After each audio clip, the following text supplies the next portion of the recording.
I have lots of lost opportunity deals. So I've said no to lots of deals that have cost me, I'd say at this point, over $1 billion, because one of them was 800 million. And Kajabi is the one that she mentioned. So Kajabi recently got valued at 2 billion, and my friend John got a big chunk of that. We were negotiating with Kajabi a few years back. Fortunately, I thought it was me, but my business partners were kind enough not to take advantage of me, and they reminded me it was our other business partner that did it. But we were in there, we were negotiating for 60% of the company, and for $0, no investment. And we were offered 40%. My business partner said, we pulled aside and I was like, 40% and we can see what happens. And he's like, no, man, they need to give us 60%. If they don't give us 60%, screw them.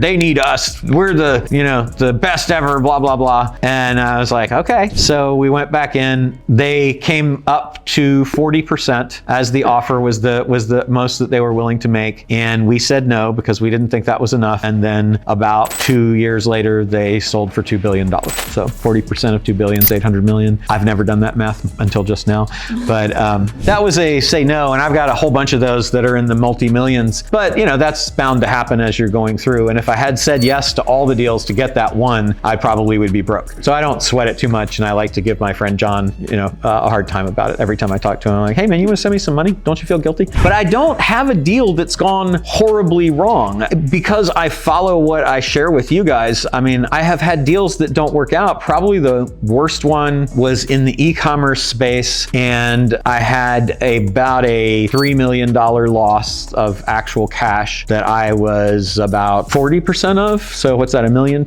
So it's not horrible, but every $1.2 million that you don't lose is better. And it was basically just because the business model was wrong. The business model was identify products that people are going to hopefully want to buy, go buy containers full of them, bring them over here, and then sell them and hope that you are right enough times to get more profit than you spend. And so I watched about 200,000 cufflinks rust. I watched, I don't know how many handbags turn into basically the smell of gasoline, and a whole bunch of suits that didn't fit anybody that the custom suits were made for. A whole container of fuzzy ducks that, because I don't know, it seemed like a good idea at the time, just was bad deal after bad deal after bad deal. And a couple of them made money, but not enough to cover the loss. And so when we exited, about $3 million of the exit money went to pay off all the debt on all that stuff that had just gone bad. And it was not a great exit.